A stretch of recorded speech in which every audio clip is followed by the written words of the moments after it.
Okay, and let's start our timer up here. I'm going to take a little break for about 5 seconds, and then I'll use that as a chop point to kind of cut the beginning. Okay. Okay.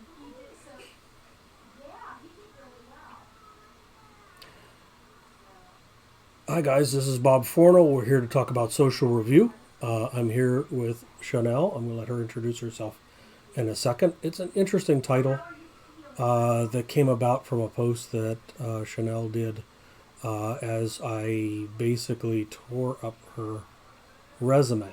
So here we're going to talk a little bit about what all occurred through this process, give you a little bit of insight into some things that I suggested for Chanel, and she thought you guys might want to hear. So let's step into this and tell you a little bit about who I am. Okay, Bob Fornell, husband, father, all of this. You can read what's on the screen there. This talk and several of the others that I've done have evolved from coffee chats with 100 devs, folks like Chanel, and the various cohort members. I've been writing code on and off for 44 years. Have been writing it as a paid professional for the last 12. Okay, so let me introduce Chanel. Let her talk about herself. Hi, I'm Chanel. I started with 100 Devs Agency in January. Um, I met Bob shortly after that during the coffee chat. Um, I'm a previous private school administrator and teacher. Done freelancing, and I specialize in educational applications, and I'm interested in getting a job in ed tech. Very cool. Okay, so let's move into what we're going to do here. So we are going to cover job hunting in December. Okay, job hunting at a time frame when things typically are much slower. We're going to get into getting a resume seen. We're going to do a deep dive. Number three is a big one because we're going to go through Chanel's resume and some of the changes that I suggested. We're going to talk about social media, in particular LinkedIn, and again on the fifth one here on Twitter. We're going to talk about banners. Then we're going to get into stalking, some much more interesting stuff, and follow up towards the end with some actionable steps that you can use moving forward, again, in the holidays. Okay? And Chanel, if I miss anything or if you want to jump in, please do. That's why you're here. Okay?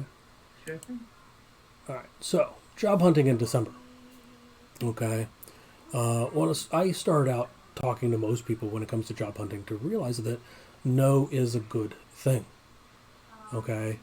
It should be something that you look at that no uh, after interviewing with a company or whatever. Um, your first thought would be, what did I do well? What could I improve? As you take those two questions, did you ask questions of that interviewer, of that recruiter? Those two simply would be great questions if they say, we went with somebody else. Well, can you tell me what I did well? Because you want to repeat that, right? Hmm. That's always the first place I start with that in job hunting in December. But I did want to point out, Christmas is a great time to connect with people. You're talking with family, you're talking with friends. It's a great time to do that. Christmas, job hunting in December, this is a time to rest and recuperate, to kind of recharge your battery a little bit.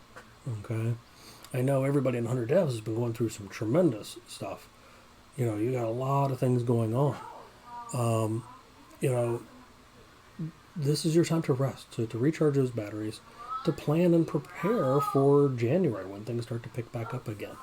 Okay, people assume that holidays are the worst time, but you know, if you are still contacting recruiters and recruiters are still hiring in December, guess what? In December, you probably have less competition, because most people assume you're not going to get one in December, so they're not doing anything. Okay, you've got more time, free time to focus on updating resumes, on updating LinkedIn. While you're enjoying the festivities, talk to people, right? Networking. Okay. Um, don't take your foot off the pedal. I think it's one of the phrases I heard, and it's a great thing. So instead of slowing down at this time, which yeah, you do want to slow down a bit, we're going to talk through some things that you can do to put you ahead of the curve, both applying in December and prepping for January. Did I miss anything in here at this point? No, that sounds great. All right. And the last two bullets are pretty simple. Sending a message to a recruiter each day, identifying a company a day to work towards. Actionable steps, starting to build those lists up. Okay. So as we move forward here, I want to talk about getting a resume seen because, I read articles on this stuff too. I'm interested in helping people. I do know that recruiters have software and it's called application tracking software. Okay, and oftentimes when I'm talking to people, I talk about the bots that you have to get your resume past. That's what I'm talking about. Okay, HR recruiters use this software to collect and track resumes. First thing that they have in there, that bot, is a filter. Okay, recruiters provide keywords. It scans your resume for those keywords. Okay, based on how many match, you get a percentage, and they've set the limit on where their percentage is to let resumes through. If the software doesn't think you're close enough match, you don't get seen by a real person. Okay? 4,000 people apply for a position. 200 resumes, maybe 3 if they're really generous, get past the bot. Okay? The next critical piece here is all the studies that I've seen, studies that I see in these articles, show that you've got 7 seconds. Those recruiters, those HR people are taking that 100, 200, 300, and they're quickly going through. And they've got a keep pile and a trash can file, and they're flipping from one to the other. And they are taking that 7-second window, not a long time, and looking to see if they see enough there to move forward. Okay, we're going to take a look at what we can do to put you in a slightly better position. Now, I've seen the question in a couple of those articles on, is the objective section then worthless? Is there any point to having it in there? Well, from that perspective of a 7-second window, nobody's going to read a full paragraph in 7 seconds. They're scanning for other things, okay? But once you're past that point, the interviewer, whether it's a tech interview or a personality interview, whatever, they're going to read in more depth. I read in more depth. As you know, Chanel, when I read a resume, I look pretty closely, right? You're right. in a little bit of detail, okay? And a lot do, okay? That summary of qualifications on yours, I think, is good. It just needed a little bit of reorder. We'll look at that as we move forward. And then the other piece that comes up in here on getting your resume seen is talking about past work experience. I know with 100 devs, you got a paid project, so you should have something on your resume that's actual work experience in this industry. Yeah. Okay? You probably don't have much beyond that, and most of 100 devs probably don't have much beyond that either. You don't have work experience in the tech industry. But your non-tech, non-related work experience is still valuable. Okay? I know a little bit of your background from having chatted with you. So what I know is you've probably worked on teams. Mm-hmm. You've probably worked with people that are easy to get along with and people that you struggle to get along with, right? And you figure out how to get work done. So if somebody's asking a question with how do you deal with a difficult person, you can probably come up with an answer for that because you've done it. Right? So having that work experience on there where you can refer back to, when I worked at this job, I did XYZ. Okay? What you have to remember, and what a lot of people have to remember, is that the vast majority of what we do as developers, while, yes, we write code, but we communicate. In the code, we communicate. When we pair program, we're communicating. When we're having meetings in the morning, we're communicating. When we're having planning sessions, we're communicating. There's a lot more than just writing code involved in the job. Okay? So that past work experience carries some weight. You don't need as much detail as you might need for technical, okay, or project things that you're putting on your resume. So next we're going to jump into your resume, and we're going to start right at the top. One of the first things I pointed out, and I should point out, I'm going to be as brutal here as I was when I got a hold of Chanel's Word document, or no, it was a Google Doc, right? Right. That's a lot. And I just remember that I kept putting more and more things. I don't know if you've ever edited somebody's Google Doc. I'm talking to the community here, not Janelle. But man, I had that whole right side just buried in comments on things to adjust potentially. What I do tell folks is I'm brutal about it, but you've got to pick and choose what's right for you. Not everything I say is going to be 100% right for you. Okay? Something like this is something to think about. Okay? So the title under here, software engineer. As I was reading through, I was seeing a lot of full stack things. Okay, and I remember looking at Chanel's LinkedIn, and what jumped out at me was full stack was spelled different. And there were 3 different spellings that she used, and full stack can be spelled 3 separate ways. It could be spelled full stack, all one word. Now, in this case, full stack, all one word with a capital S is not how I would have spelled it. Okay. On Twitter, she had full stack with a space in between. And you'll see later on that in the actual resume itself, she had full stack with a hyphen. Consistency is going to be king here. And the other thing is, she was talking about how this is full stack and that is full stack and this is full stack. Well, why not make the title full stack, and then you can drop some of those full stacks out later on? Because it's assumed if you're applying for a full stack that a lot of the work you're going to talk about is going to be full stack related work, right? You did have. Well, let's. Did you want to save that question for the next one? I know you had a question. Yeah. Relating to Yes. I'll save it for. Okay. For the Next slide. All right. Yeah. I'm jumping ahead of myself. I do that. I get excited. Okay. So, I wanted to jump from the title over to skills, and the skills are over the right on her resume. And if I'm doing that quick scan and I want to find out if Chanel has the core skills we're looking for, skills list is going to be what I'm going to glance at. Okay, because I can do my first round of just kind of double checking. If I'm looking for React and I'm looking for Python, I could probably grab pretty quick that she's got those here, and I might look to see how much time by going down into the actual jobs themselves. But this gives me that first check. Okay, my problem here was this is really an unorganized list. This is just a list. Okay, if you're applying for a front end position, I would expect React to be up at the top.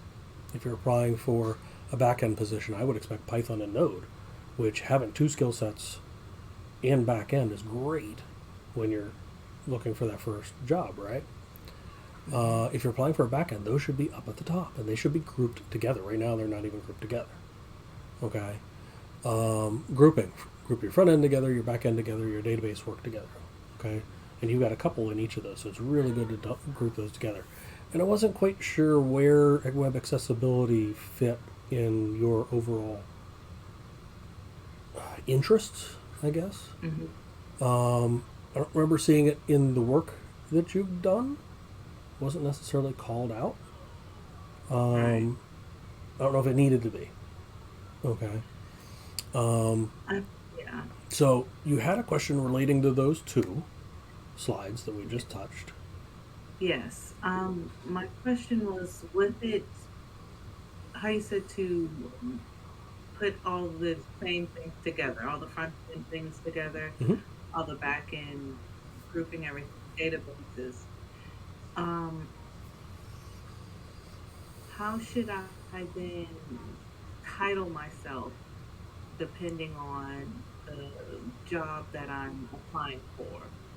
Should I change software engineer to front end engineer and then, back end full Yes. stack?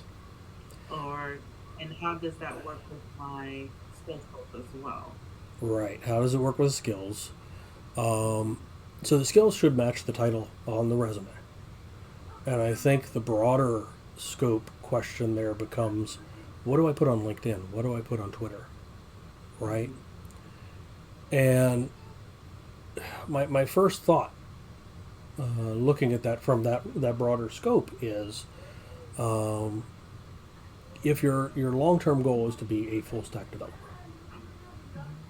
if your long-term goal is to be a front end, if your long-term goal is to be a back end, that's what you want to list on LinkedIn and on Twitter. Okay? But let's say you put full stack on LinkedIn and Twitter, which is fine. But you're applying for a job with a company that you really liked, and all they have open is a front end position. On your resume, put front end. Okay, but when you send that resume, even if you're sending it through electronically, you're pushing it through a system, you're probably going to want to connect up with somebody with that system, whether it's HR or one of the recruiters, just to make sure they got your resume. But additionally, you Right. want to point out that you're applying for that front end position, even though your long term interest is full stack. Make sure they're Okay. aware of why that variance occurs. If the vast majority of the ones you're putting in are full stack, you need to reflect the Mm-hmm. full stack on the majority. Everybody understands that people are going to customize resumes for a particular job. Okay, and that's what you're accounting for there. That application for a particular job, if you're full stack in general, I would probably expect the React Python node to be up near the top. Maybe the database is right below that. Okay. But if you're applying for a back end position only with that company, Mm-hmm. move your Python node up, move your databases up. React would then move down, showing you have that skill, but that's not critical to what they need for that position. Right. Okay. It is kind of a gray area, and there probably are right or wrong answers, but I think just notifying them is probably more than enough in most cases. Okay. Okay. I had one more question Sure. on skills. What is your feeling on it's like CSS, like putting Bootstrap, Tailwind, Material? Like, what do you feel? Do you feel those are skills, or should I not list that? I absolutely feel those are skills. However, Mm-hmm. uh, be aware of what you're applying to. If you're applying to back Okay. end, just saying CSS is more than enough. Okay. If you're applying to full stack, CSS and maybe SAS or less would be enough because that's what you would see in most full stack larger companies. Okay. Um, if you're applying front end, then you want to make sure you've got some of those on there. Okay. Okay, because it's showing more depth in what you can do in the front end tech. Okay, great question. Mm. All right, All we ready right. to go? Yeah. All Ready. right, you stopped me twice. Well, I got this. All right, so here we're looking at the summary and the about. So the summary you see on the top here in orange is what's on the resume. The about actually came from Chanel's LinkedIn, and Mm-hmm. first thing on the summary that caught my attention was the missing period. Okay, just Yeah. a technical detail, no big deal. There's one other thing I want to catch here on wrapping, but some of the things that catch my eye here. Well, let's talk about that. Let's talk about the technical stuff first, since I'm going to talk about that period. Okay. You create apps. In my mind, you create applications. Okay. Okay. Utilizing the MERN stack. That's probably okay, but a recruiter's probably got to figure out what a MERN stack is. Okay. I'm not too uncomfortable with that. I think this is actually a really good summary in general. The one thing that did bother me on a technical standpoint as well is your header levels are all fill justified, so they're aligned both left and right.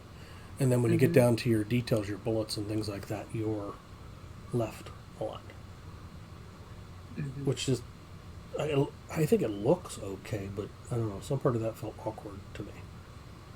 Okay. That's just me. That's one of those you could take or leave. If you like it the way it is, I'd leave it. If you know, Do you have the preference on full or left? I like left aligned. I think it's easier to read personally. Okay. But then every book that I've ever read has been fill justified. So, you is there a right or the wrong there? No, I think it's what you're most comfortable with. Okay, I just want to point Okay. out that you're using two different ones. Right. Potentially stick to one, but then you'd have to look at what some of those sentences look like, and if they get any weird gaps or things like that in there that you might have to account for. Okay, Mm-hmm. but the bigger issue for the community here between these two is I see a really good description of front end or full stack in the summary on the resume, but it immediately caught my attention that you had developer relations in the about on LinkedIn. My concern Right. there would be you're applying for a full stack position, but I see on LinkedIn that you're talking about dev relations. So if I hire you on here and next month somebody gives you an offer for DevRel, are you leaving? I got it. You Yes. know, you really need to be careful not to shoot yourself in the foot. So one of the first things I talked about here with Chanel is the LinkedIn should be a superset of your resume. So if you took the summary on the resume and you looked at the LinkedIn, you should be able to clearly tell how you got from one to the other. Okay? The LinkedIn just has more detail than what you'd have on the resume itself. Okay?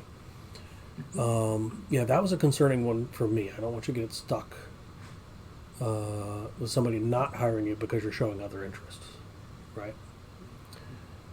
Stepping forward, we took a look at work experience. Again, LinkedIn is the superset. You don't need as much detail on the resume because if they need more detail, they can go to your LinkedIn.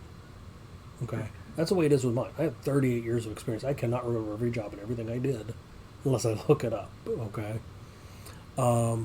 Again, I wanted to point out I did see this is one of the places I saw full stack spelled differently, getting that consistency down. But the bigger problem here that I saw, and it's not a huge problem, it's fixable, was I saw the students independently view and take assigned spelling tests, teachers create tests, track students' performance, measure improvement, parents monitor stored test results. You're telling me what the application does. Mm-hmm. From a hiring perspective, I could care less what the application does. I want to know what you did to improve either something in the dev experience or something in the user experience. So what you should have here is students improve test scores by X percentage. You know, parents reported that they were more comfortable with the test results from this one, and their happiness rating went from, 4 to 5, whatever. And teachers reported that they were spending X percent less time looking at scores. Okay. Exactly. Something to show the impact of what you did. You know, when I talk about in the application itself, did you implement unit tests which, reduced bugs or whatever by X percentage? And there's all kinds of things like that you can do to show your impact. Okay. I think everything here is reasonably good, laid out well, structured well. Just you want to show that impact more than anything else. Okay.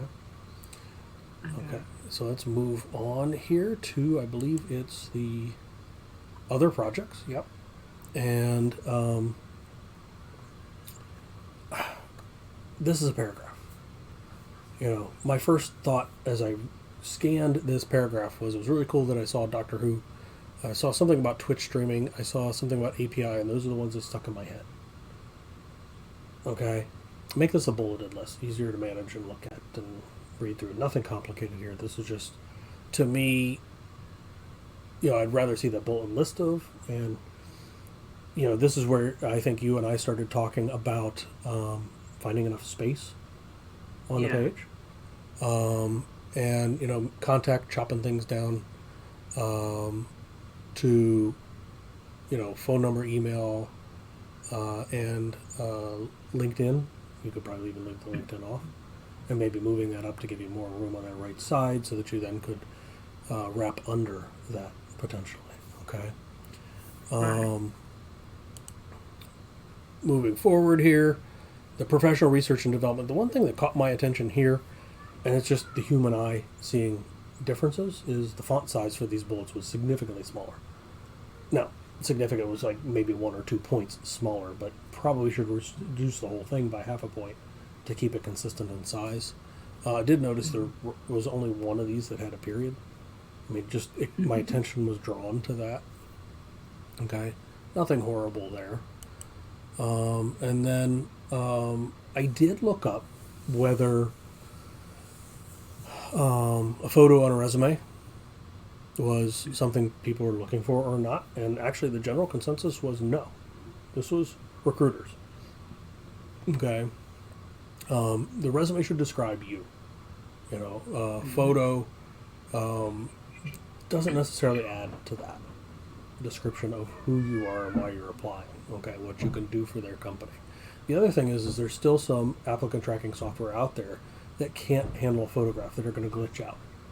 Okay, again, you're shooting yourself in the foot if you put a photo on there, because you're going to glitch some software, and those are jobs you're not going to get because you're not going to get past the bot. Okay, if you really want a photo on your resume, have two copies. Have one that you use for electronic submission, one that you use if somebody says, "Hey, send me an email with your resume attached. I'll forward that on." Okay, so if you really want it on there, make sure you're careful in where and how you use that. Okay. Any questions to Yeah. this point? No, that's very good advice. Okay. So, on to social media, talking about LinkedIn. So, LinkedIn should be your source of truth. I mean, it's pretty simple. Every detail about every job that I can remember, I put on there. Put as much as I can in detail. Yes, you have to be careful of non-disclosure and that kind of stuff, but the vast majority of your detail goes there. Okay.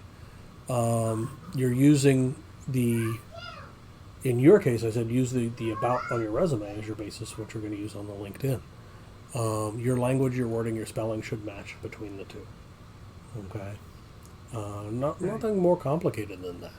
I think you're actually pretty good in most of what you had on your LinkedIn, other than that about. I think there was enough of a difference there. I was a little concerned. We also talked about your Twitter account. And again, you don't need the depth of language. You don't have, as you pointed out to me, you don't have the space for as Yeah. much of an about. So this might be a subset of what's on your resume or on your Yeah. LinkedIn. And again, I think what you've got there is great. It clearly tells who you are. Okay, and showcases you reasonably well. But what I really wanted to get into here was the use of your banners. I can't remember if you had said that these were just the default banners over there originally. Yes, Is that these correct? are the default. Okay. So, in my mind, that's kind of wasted space. Yeah. What I want to jump to here for a second is Danny Thompson has a post about what makes a LinkedIn profile stand out, especially to employers, and he talks a lot about those banners. And I'm going to jump to that link here real quick. And what I want people to see is that image right there in the center, Danny's banner. I can clearly see in the top left corner he's probably got some students. I mean, a good guess would be that students that he's talking with. Top right, again, I don't know if it's students or friends or whatever. Bottom left, he's got an image there of him speaking at a conference. And then bottom right, probably a meetup. And then when you look at his description, trying to help as many people as possible, you see that in the Right. photos. You can clearly see that in the photos. Now, do they have to be photos? No, but some representative graphic with some text to say who you are to showcase you. Um, One of the recruiters that I've talked with in the past, Sharp Recruiter, done a lot of recruiting over the years, has since moved on to dev relations. But she said the vast majority of the recruiting she did was off of Twitter.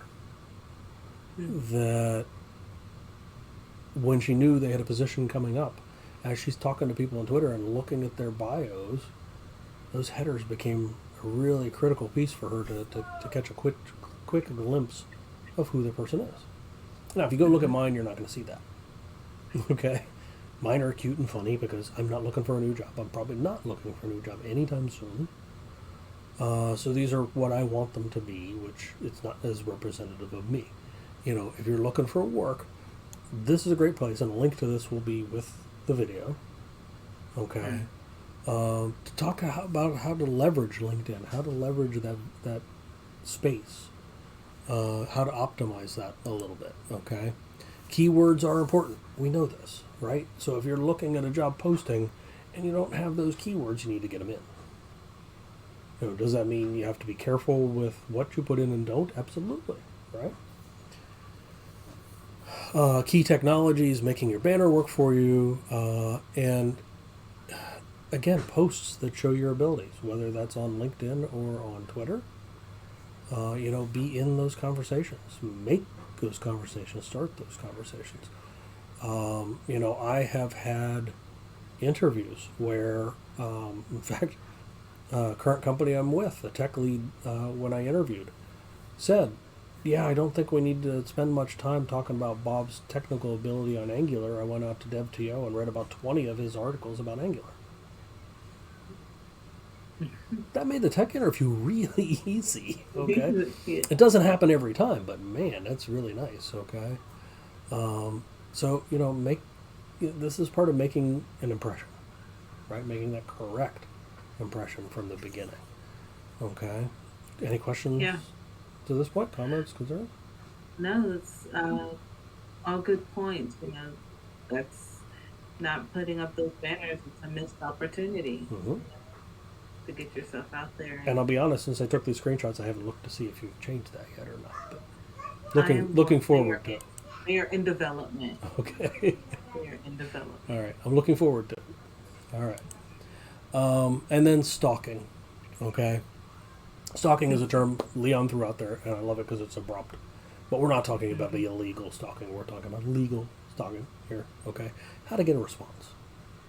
How to get a good response. Right. Mhm. So who are we going to stalk? We're going to stalk recruiters. We're going to stalk hiring managers. We're going to stalk CTOs, chief technology officers. We're going to stalk developers within whatever companies it is that we're looking for. Okay, you want to find a way to connect with them in a meaningful way. Okay, if we look at media that you can connect, okay, phone. If they're willing to put the phone number out there for anybody on the planet, call it. Okay. Okay, Yeah. but if not, if they're like the vast majority of the population, they protect a phone number. You shouldn't be going out to whitepages.com and looking up their phone number. Okay, if somebody gives you the number and says, "Hey, this is the number for so and so," give them a call.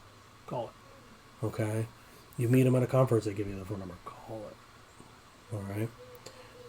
I get a lot of email addresses from conferences. Business cards, whatever. You've got that information. Use it. It's a more direct connection. Make sure you tell them who you are and where you saw them. You go to a conference, you pick up a card. They see anywhere from 1,000 to 4,000 people go by. You may or may not stand out. Okay. I don't stand out. Most of them don't remember who I am. Okay. Maybe after going to the conference 10 years in a row, they start to remember. There are probably a few that remember because of that. Okay. LinkedIn.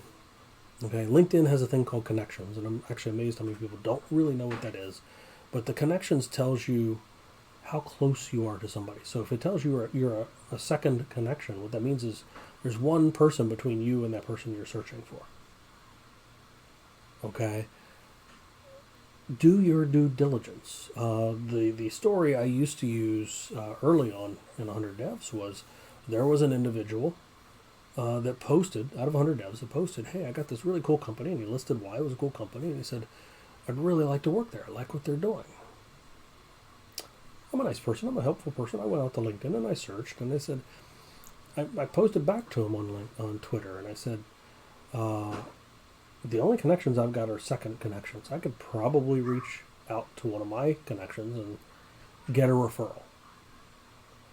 And that way then I'd be introduced to that person on the other side. Then I could introduce that person to you, right? Well, this individual went and looked on his LinkedIn because he didn't know you could do that. He didn't know what I meant, so he went and followed the search and thankfully I gave enough detail. He was able to replicate it. He come to find out his cousin worked for the company that he was Wow. trying to get on with. Now, to make the situation even better, the next day, the CTO of the company posted on there, "Yeah, we're not all that hard to find." Now, if this young man had trouble getting hired on at that company, something's seriously wrong, right? He's got some awesome connections there. So make sure you check on LinkedIn. Do your research. Do your due diligence. Okay. Twitter always has direct messages that are open. And I've got this weird little image up on the right side here. That company, I suspect, is not actually hiring for Amazon. Okay. What I point out on Twitter direct messages, as most women know, you get some really weird messages from men, right? Yes. Guys do too. They're different, but they're still weird. Okay. Most guys realize if they're going to get a direct message on Twitter from a woman, something's wrong. Something weird's going on. Mm. In my case, this one stood out because it's Stacy K and a bunch of letters or a bunch of numbers after her name. And she joined in November. She has one follower. I Mhm. guarantee this is phishing.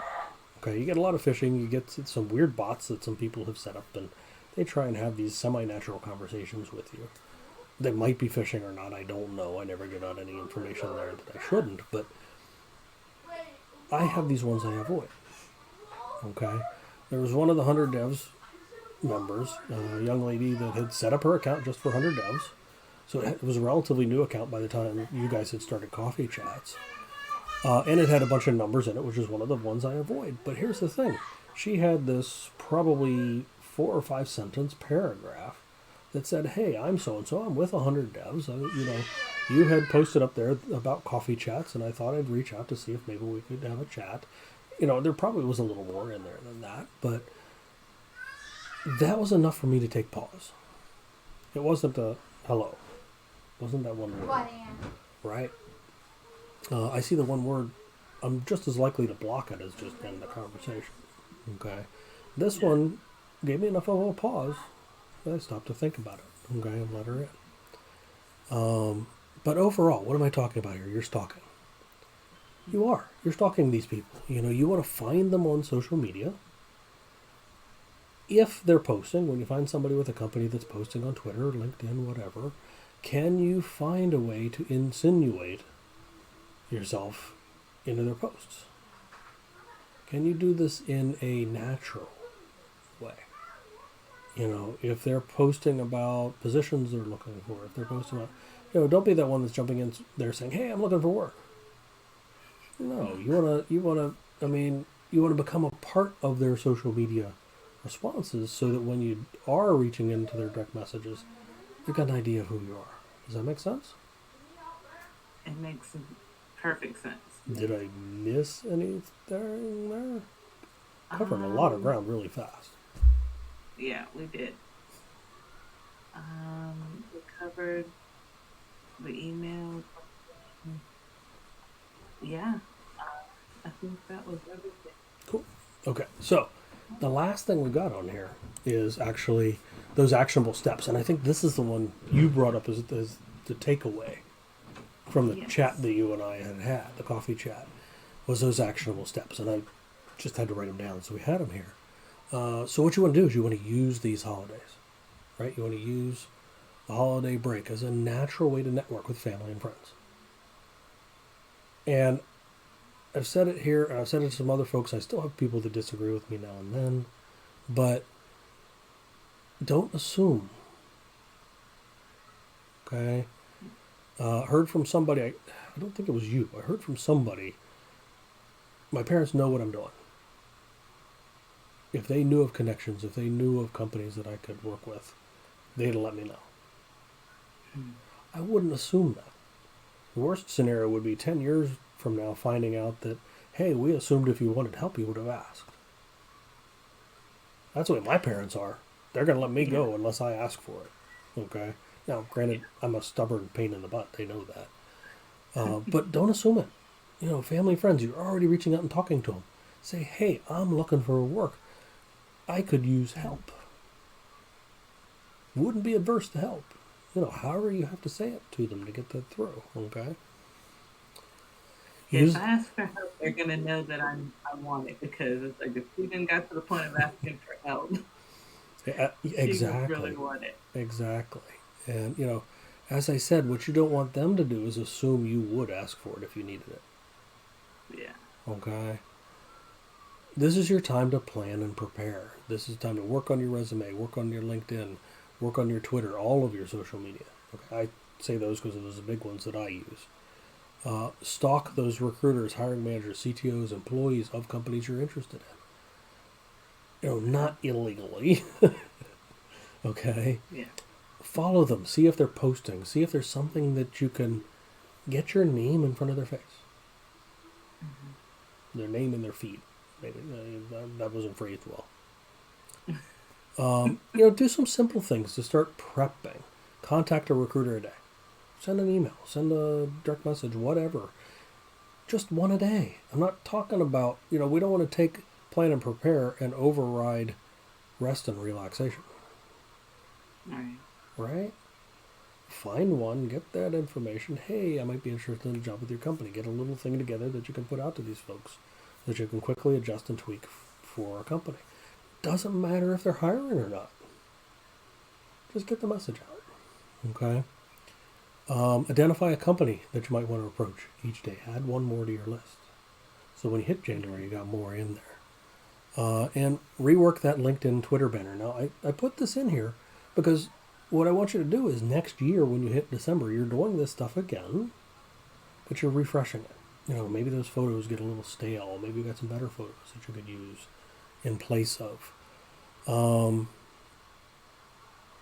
Any thoughts on that? There's something I'm missing, and I want to make sure I get it, but I need a second to get my brain to figure it out. Um, I know before I had asked you your feelings on how to like address the CTO, being that they're higher up Sure. on the ladder. Oh, and you actually brought up what I was. Yeah, Mhm. you geared my brain, kicked my brain enough. How to approach CTOs? You approach them like anybody else. They're human. Okay. A CTO for Cardinal Health is probably a little busier than a CTO for Select Sires in Plain City, Ohio, who has a grand total of 300 employees, and all but about 25 of those are working in barns. Right? There's a core of about 25, and that CTO works in that realm. I'm not to say he's not busy, but he'd be probably is more inclined to read that message and then move forward with it. Okay. Does it take a little more time, a little more effort? If that CTO is posting on LinkedIn, on Twitter, the expectation is that people are going to respond. Mhm. Yeah. Okay. So take advantage of that. If they're not posting, not much stalking you can do there, right? Mm. Yeah. What that also brought up was on the hiring manager side. One of the things to be aware of is your hiring managers, even though they're not hiring in December, what are they doing? They're thinking about what January is going to look like. Mm. They know what positions are coming up that they need to fill, right? So, in their mind, through December, they're most likely, whether it's conscious or subconscious, they're thinking about who it is they can fill those slots with. So, if you're reaching out, All right. wouldn't it be nice to be on their list when they hit January 1? Exactly. Hit, Okay. okay. Yeah. A lot of what I'm talking to people here about, a lot of what I'm talking to you about is take a look at it from their perspective. Don't assume they don't want to hear from you. Don't assume you're being invasive by reaching out. It might just be that they've been thinking about this, let's say, internship coming up, that they haven't found anybody for yet, or maybe they got a couple people in mind, but they're all relatives of people that work at the company. Maybe they're uncomfortable with that, and you reach out and like, ooh, I got this person that might be a really good fit. I'm not saying that scenario is going to come up, but what I'm saying is Nice. you don't know if you make the assumption that they don't want to talk to you. You'll never know. Okay. Okay, you got to take a Understood. little bit of a risk and put yourself out there, right? Mhm. Yeah. Right. All right. So, social review was a weird word that came up off of, or a weird phrase that came off of Chanel's post, and I like it. Really, that's what it was. We did a review of her resume and how it related to her social media, right? Yeah. And you were the one that reached out to me saying, let's put this talk together. And I did push a little bit to do it fast. Yeah. I'm going to let you close it out with your thoughts on what we just went through. Um. I just threw her It under the was. bus, I know it everybody. was She did. very. I didn't prep you for this at all. So everybody out there, I threw her under the bus. This is your chance to talk. Sorry. Yeah, which is fine.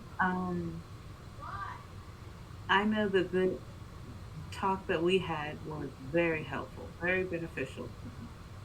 As we were saying, they were actionable steps that I was able to take and continue taking that's going to put me in a better position coming for 2023.